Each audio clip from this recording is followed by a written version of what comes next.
Hello friends, welcome to our channel. போன வீடியோவில் பார்த்தீங்க அப்படின்னா என்னோடய தமிழ் மெட்டீரியல்ஸ் அண்ட் என்னோடய தமிழ் எப்படி படிக்கணுங்கிற ஸ்ட்ராட்டஜி வந்து ஷேர் பண்ணியிருந்தேன்.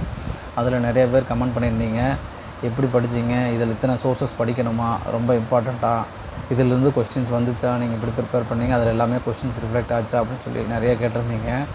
ஸோ வந்து இந்த சோர்ஸஸ் வந்து நான் படிக்கிறதுக்கு முன்னாடி வந்துட்டு சிலபஸ் குரூப் 4 சேஞ்ச் ஆகிருந்தது. ஸோ அதனால் வந்துட்டு அவங்க ப்ரீ பிளான்டாக இருக்கணுங்கிறக்காக நான் வந்து முன்னாடியே வந்துட்டு ஸோ எல்லாத்தையும் ப்ரிப்பேர் பண்ணி ரெடியாக வச்சுக்கோம் அப்படிங்கிறக்காக நான் என்னோடய இலக்கணம் வந்து நான் கொஞ்சம் ஸ்ட்ராங் பண்ணிக்கணும் அப்படிங்கிறக்காக தான் வந்துட்டு ஓல்டு சமச்சீர் தாண்டி நான் 2004 எடிஷன் புக்ஸ் எல்லாம் ரெஃபர் பண்ணி நான் இலக்கணத்தை கொஞ்சம் ஸ்ட்ராங் பண்ணிக்கிட்டேன். அது தவிர நான் சொன்ன மற்ற சோர்ஸஸ் எல்லாமே ப்ரிப்பேர் பண்ணேன். ஸோ இதை பேஸ் பண்ணி எக்ஸாக்டாக கொஸ்டின் வந்து குரூப் 4ல் ரிஃப்ளெக்ட் ஆச்சா அப்படின்னா கிடையாது. அதிலிருந்து அதை பேசிஸில் நமக்கு வந்து நம்ம அண்டர்ஸ்டாண்ட் பண்ணதுலேருந்து நம்ம கொஞ்சம் கெஸ் பண்ணுற மாதிரி தான் கொஸ்டின்ஸ் இருந்துச்சு. நம்ம எதிர்பார்க்குற சோர்ஸஸ்லேருந்து எக்ஸாக்டாக கொஸ்டின்ஸ் வந்து குரூப் 4ல் ரிஃப்ளெக்ட் ஆச்சு அப்படின்னா அந்த போர்டுக்கான ரெஸ்பெக்ட் சுத்தமாக இருக்காது. ஸோ அவங்க ஒவ்வொரு டைமும் நமக்கு வந்து புது புது சோர்ஸஸ் நமக்கு சொல்லிகிட்டே தான் இருக்கிறாங்க. ஸோ குரூப் 4க்கான சோர்ஸஸ் வந்து பார்த்திங்க அப்படின்னா ஆல்ரெடி வந்து ஒரு 16 சோர்ஸஸ் வந்து அவங்க ஆல்ரெடி சொல்லியிருந்தாங்க. ஸோ அதிலிருந்து வந்து குரூப் 2க்கு வந்துட்டு இன்னுமே எக்ஸ்ட்ரா சோர்ஸஸ் வந்து நம்ம கொடுத்துட்டாங்க.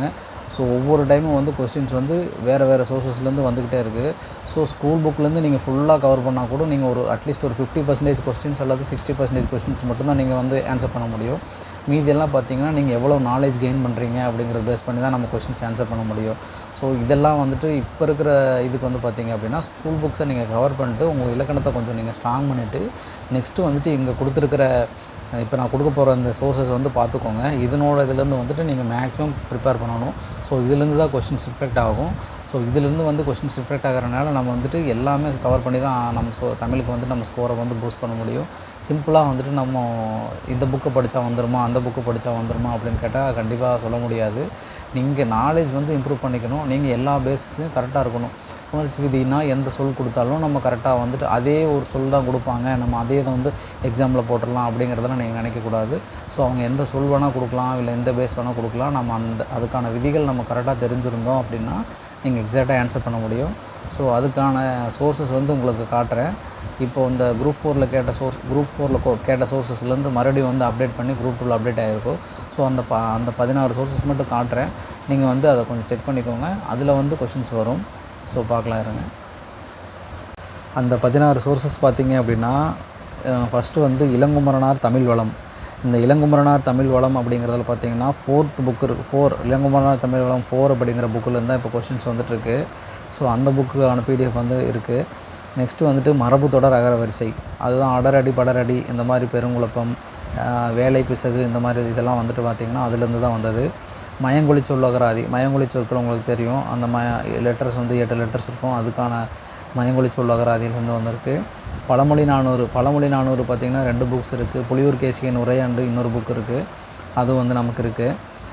ஆட்சி சொல்லகராதி, கலை சொற்கள், இதிலேருந்து தான் அந்த அபுலியா அமுலியா அப்படிங்கிற மாதிரி சொற்கள்லாம் வந்தது. அது ஆட்சி சொல்லகராதி இருக்குது. அயற்சொல் கையேடு அப்படிங்கிறது இருக்குது. தமிழை பிரித்து எழுதுவோம் அப்படிங்கிற புத்தகம் இருக்குது. நல்ல தமிழ் எழுத வேண்டுமா அப்படிங்கிறது இருக்குது. பயன்முறை தமிழ் அப்படிங்கிறது இருக்குது. இதெல்லாம் வந்து பார்த்திங்கன்னா இப்போ குரூப் 2ல் லேட்டஸ்ட்டாக வந்ததில் இதை சோர்ஸஸாக வந்து நமக்கு ரெஃபர் பண்ணியிருக்காங்க. தமிழ் அகர முதலி சண்முகம் பிள்ளை, இது வந்து ஒரு டிக்ஷனரி, இதிலேருந்து வந்து சொற்கள் வந்திருக்கு. நெக்ஸ்ட் வந்து தமிழ் பழமொழிகள் கீவா ஜெகநாதன் புக் இருக்குது. தமிழ் இலக்கிய தகவல் களஞ்சியம் தேவிரா புக்கு, இதிலிருந்து பார்த்திங்கன்னா நிறைய வந்து இலக்கிய கொஸ்டின்ஸ் எல்லாம் நிறையா வந்திருக்கு. நவீன தமிழகராதி கிருஷ்ணசாமி புக்கு, நன்னூல் எழுத்து சொல், இந்த 2 புக்கிலேருந்து காண்டிகை உரை வந்து படித்தேன். அதுலேருந்து கொஸ்டின்ஸ் வந்திருக்கு. தொல்காப்பியமும் வந்து பார்த்திங்கன்னா இந்த மரபு பிழைகள் இது எல்லாமே வந்து மரபு சம்மந்தமான எல்லாமே வந்திருக்கு. எல்லாமே வந்துட்டு உங்களுக்கு பார்த்திங்கன்னா தொல்காப்பியத்திலேருந்து தான் கிடைக்கும். இந்த மரி, குட்டி, பார்ப்பு இந்த மாதிரி வந்து எல்லாமே அதுலேருந்து தான் வரும்.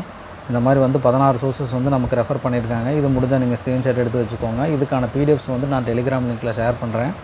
இதில் மேக்ஸிமம் வந்து நான் உங்களுக்கு டெலிகிராம் லிங்க்கில் ஷேர் பண்ணுறேன். அதை வந்து ரெஃபர் பண்ணிக்கோங்க. இதை தாண்டியும் வந்துட்டு உங்களுக்கு என்னென்ன இது தேவைப்படுதோ அதை எல்லாமே வந்துட்டு உங்களுக்கு டெலிகிராம் லிங்க்கில் ஷேர் பண்ணுறேன். கமெண்ட்ஸில் நிறைய பேர் கேட்டிருந்தீங்க, இந்த 2004 எடிஷனுக்கான வந்து இலக்கண PDF வந்து ஷேர் பண்ண சொல்லி கேட்டிருந்தீங்க. ஸோ அதுக்கான PDF வந்து எங்கிட்ட இருக்குது, உங்களுக்கு ஷேர் பண்ணுறேன். ஸோ இதிலேருந்து கொஷின்ஸ் வருமானு கேட்காதீங்க. இது உங்கள் இலக்கணத்துக்கான பேஸை வந்து நீங்கள் ஸ்ட்ராங் பண்ணிக்கிறதுக்கான பிடிஎஃப். ஸோ இதை செக் பண்ணி பாருங்கள். உங்களுக்கு பிடிச்சிருந்தா நீங்கள் வந்து பிரிண்ட் அவுட்டாக போட்டு யூஸ் பண்ணிக்கோங்க. நெக்ஸ்ட்டு வந்துட்டு தமிழ் விர்ச்சுவல் யூனிவர்சிட்டியிலேருந்து அந்த இதை பற்றி டவுட் கேட்டிருந்தீங்க. விர்ச்சுவல் லேர்னிங் போர்ட்டலாக அந்த போர்ட்டலாக இது ஒன்று கேட்டிருந்தீங்க. தமிழ் வியூ அப்படிங்கிற வெப்சைட்டில் வந்துட்டு உங்களுக்கான இலக்கணத்துக்கான சோர்ஸஸ் வந்து நிறைய கிடைக்கும்.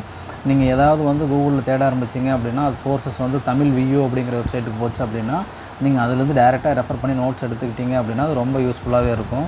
ஸோ அதைத்தான் நான் வந்து தமிழ் விர்ச்சுவல் யூனிவர்சிட்டி அப்படின்னு சொல்லியிருந்தேன்.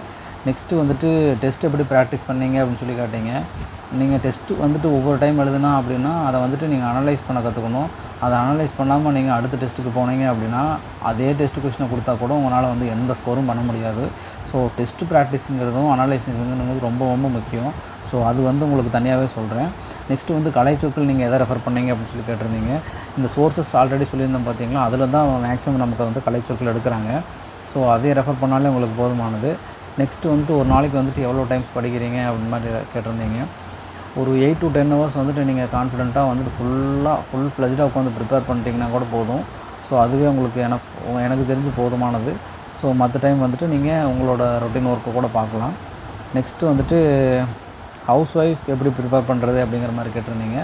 ஹவுஸ் ஒய்ஃபாக இருந்தால் அவங்களுக்கு வந்து கிடைக்கிற டைமில் வந்துட்டு ஸ்கூல் புக் பேஸ் அதை வந்து நீங்கள் கண்டிப்பாக படித்து உங்கள் இலக்கணம் வந்து நீங்கள் ஸ்ட்ராங் பண்ணிக்கோங்க தமிழில். மேக்ஸ் வந்துட்டு நீங்கள் வீடியோ பார்த்து நோட்ஸ் எடுத்து வச்சுக்கோங்க. நெக்ஸ்ட்டு வந்துட்டு ஜிஎஸ் வந்துட்டு இம்பார்ட்டன்ட் டாபிக்ஸ் இருக்குது. வெயிட்டேஜ் பொறுத்து நீங்கள் பார்த்தீங்கன்னா அதுக்கான யூனிட்ஸை வந்து நீங்கள் ஃபஸ்ட்டு கவர் பண்ணிட்டீங்க அப்படின்னா நீங்கள் ஈஸியாக ஸ்கோர் பண்ண முடியும். ப்ரீவியஸ் இயர் கொஷின்ஸ் வந்து அனலைசிஸ் பண்ணுங்கள். அதுதான் ரொம்ப உங்களுக்கு உங்களோட ஸ்கோரை வந்து ரொம்ப பூஸ்ட் பண்ணும். அதுபோக வந்துட்டு நீங்கள் எந்த ஏரியாஸ் படிச்சிங்கன்னா உங்களுக்கு கொஷின்ஸ் கவர் ஆகும் அப்படிங்கிறத வந்துட்டு ப்ரீவியஸ் இயர் கொஷின் மூலிமா தான் நீங்கள் தெரிஞ்சுக்க முடியும். ஸோ அதை நீங்கள் கவர் பண்ணுங்கள். நெக்ஸ்ட்டு வந்துட்டு கேட்டிருந்தாங்க, மேத்ஸ் எப்படி படிச்சிங்க சார் அப்படின்னு மாதிரி கேட்டிருந்தாங்க. ஸோ நான் வந்துட்டு ஆல்ரெடி வந்து பேங்கிங் ஃபஸ்ட்டு ட்ரை பண்ணேன். நெக்ஸ்ட்டு வந்துட்டு எஸ்எஸ்சியும் ட்ரை பண்ணியிருக்கேன். ஸோ எனக்கு வந்துட்டு மேக்ஸ் அதனால் அது ப்ராப்ளம் கிடையாது. ஸோ நான் வந்து மேக்ஸுக்கு ரொம்ப டைம் கொடுத்தது கிடையாது. எக்ஸாமுக்கு முன்னாடி ஒரு நாள் ஜஸ்ட் ஒரு 4 ஹவர்ஸ் பார்த்தா கூட எனக்கு வந்து மொத்த டாப்பிக்கும் நான் கவர் பண்ணிட முடியும். எல்லா சம்ஸையும் கவர் பண்ணிடுவேன். ஸோ அதனால் எனக்கு அது பெரிய ப்ராப்ளமாக தெரில. ஸோ வந்து அடுத்தது வந்துட்டு என்ன கேட்டிருந்தீங்க அப்படின்னா, போர் அடிக்கிற டைமில் நீங்கள் என்ன பண்ணுவீங்க அப்படின்னு சொல்லி கேட்டிருந்தீங்க. போர் அடிக்கிற டைமில் வந்துட்டு நான் மேக்ஸிமம் வந்து பார்த்திங்கன்னா ஏதாவது வந்துட்டு என்டர்டைன்மெண்ட்டாக ஏதாவது காமெடி வீடியோஸ் பார்க்குறது, இல்லைனா வந்துட்டு பசங்களோட பேசிகிட்டு இருக்கிறது, இல்லைனா வந்துட்டு இன்னுமே ரொம்ப அடுத்து படிக்கணும்னு தோணுச்சு அப்படின்னா நான் வந்துட்டு அந்த மாதிரி அச்சீவர் ஸ்பீச் ரொம்ப கேட்பேன். அதுதான் பண்ணுவேன். மற்றபடி எதுவும் பண்ண மாட்டேன். அப்புறம் யூனிட் 6 எப்படி சார் கவர் பண்ணுவீங்க, ஜிஎஸ் எப்படி கவர் பண்ணுவீங்க அப்படிங்கிற மாதிரி கொஷின்ஸ் எல்லாம் கேட்டிருந்தீங்க. ஸோ அது வந்து நான் உங்களுக்கு தனியாக செப்பரேட்டாக சொல்கிறேன். ஸோ நீங்கள் வந்துட்டு இதுக்கான பிடிஎஃப்ஸு புக்ஸ் வந்துட்டு எங்கிட்ட வந்து இருக்குது. நான் வந்துட்டு உங்களுக்கு டெலிகிராம் லிங்க்கில் கொடுக்குறேன். எல்லாமே டிஸ்கிரிப்ஷனில் இருக்குது. டெலிகிராம் லிங்க்கில் ஜாயின் பண்ணிக்கோங்க. அதுக்கான பிடிஎஃப்ஸ் வந்து நான் ஷேர் பண்ணுறேன். நீங்கள் அதை பாருங்கள். அதை பார்த்துட்டு நீங்கள் நோட்ஸாக எடுத்துக்கோங்க. எல்லாருமே சரி, பிகினர்ஸாக இருந்தாலும் சரி, நீங்கள் ரொம்ப நாளாக படிச்சுட்டு இருந்தவங்களாக இருந்தாலும் சரி, நீங்கள் வந்து கொடுக்குற பிடிஎஃப்ஸ்லேருந்து நீங்கள் நோட்ஸ் எடுக்க மேக்ஸிமம் ட்ரை பண்ணுங்கள். ஸோ எல்லா பிடிஎஃப்ஸையும் வந்து நீங்கள் வந்து பிரிண்ட் அவுட்டாக போட முடியும் அப்படின்னா அதுக்கான காஸ்ட்டு உங்களால் முடியாது. ஏன்னா சோர்ஸஸ் வந்து டிஎன்பிஎஸ்சி வந்து ஒவ்வொரு கொஷினுக்குமே ஒரு சோர்ஸுங்கிற மாதிரி வந்து சோர்ஸஸ் வந்து தமிழில் வந்து நமக்கு ரொம்ப இன்க்ரீஸ் ஆகிட்டே போகுது. நம்மளோட லெவல்ஸ் வந்து பார்த்திங்க அப்படின்னா யூபிஎஸ்சி லெவல் மாதிரி போயிட்டுருக்கு. ஸோ யூபிஎஸ்சியில் எப்படி என்சிஆர்டி பேஸ் அப்படிங்கிற மாதிரி சொல்லிவிட்டு அவங்க எப்படி அவுட் சோர்ஸ்லேருந்து கொஷின்ஸ் எடுக்கிறாங்களோ அது மாதிரி டிஎன்பிஎஸ்சி வந்துட்டு நமக்கு வந்து ஸ்கூல் புக் சோர்ஸ் அப்படிங்கிற மாதிரிலாம் எதுவும் மென்ஷன் பண்ண கிடையாது. ஸோ அதுலேருந்து 50% ஆஃப் கொஷின்ஸ் மட்டும் எடுத்துகிட்டு மீதி வந்து பார்த்திங்க அப்படின்னா பூராமே வந்து அவுட் சோர்ஸ்லேருந்து எடுக்கிறாங்க. ஸோ அதுக்கு வந்து நீங்கள் கொஞ்சம் அடாப்ட் ஆக ட்ரை பண்ணுங்கள். எனக்கு வந்து எக்ஸாக்டாக ஸ்கூல் புக்லேருந்து கொஸ்டின் வேணும், நான் அதை வச்சு தான் பாஸ் பண்ண முடியும் அப்படின்னு நீங்கள் வந்து மைண்ட் செட் பண்ணியிருந்தீங்க அப்படின்னா தயவுசெய்து அதை மாற்றிக்கோங்க. உங்களோட நாலேஜ் டெவலப் பண்ணிக்க ட்ரை பண்ணுங்கள். நீங்கள் மற்றவங்களை விட நீங்கள் வந்து அதிகமான சோர்ஸஸ் வந்து படித்து நீங்கள் யூஸ் பண்ணி அதை வந்து திருப்பி ஏதாவது ஞாபகம் வச்சுக்கிறதுக்கு நீங்கள் நோட்ஸாக எடுத்துக்கிட்டு திருப்பி ரிவைஸ் பண்ண ட்ரை பண்ணுங்கள். மேக்ஸ் அண்ட் தமிழ் வந்து நீங்கள் ஸ்ட்ராங் பண்ண ட்ரை பண்ணுங்கள்.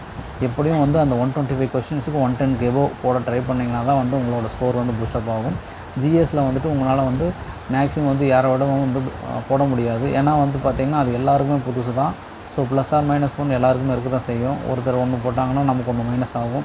ப்ளஸ் வந்து அதில் வந்து மேக்ஸிமம் கொஷின்ஸ் வந்து நம்ம ட்ரை பண்ணலாம். பட் அது வந்து கான்ஃபிடெண்ட்டாக சொல்ல முடியாது. ஸோ நமக்கு தெரிஞ்ச சோர்ஸஸ் வந்து இதுதான். இதை நீங்கள் மேக்ஸிமம் கவர் ட்ரை பண்ணுங்கள். உங்களோட கமெண்ட்ஸ் எல்லாத்துக்கும் ரிப்ளை பண்ணிட்டேன்னு நினைக்கிறேன். ஸோ உங்களுக்கு வேறு ஏதாவது கமெண்ட்ஸ் இருந்தாலும் அது வந்து இந்த வீடியோவில் இதில் வந்து நீங்கள் ஷேர் பண்ணுங்கள். நான் வந்துட்டு உங்களுக்கு கண்டிப்பாக ரிப்ளை பண்ணுறேன். எல்லா சோர்ஸஸும் வந்து உங்களுக்கு டெலிகிராமில் ஷேர் பண்ணுறேன். எங்கிட்ட இருக்கிறது எல்லாமே ஷேர் பண்ணுறேன். நீங்கள் பார்த்துட்டு நீங்கள் நோட்ஸ் எடுத்து ட்ரை பண்ணுங்கள். கண்டிப்பாக எல்லாருமே கிளியர் பண்ணுவீங்க. All the best.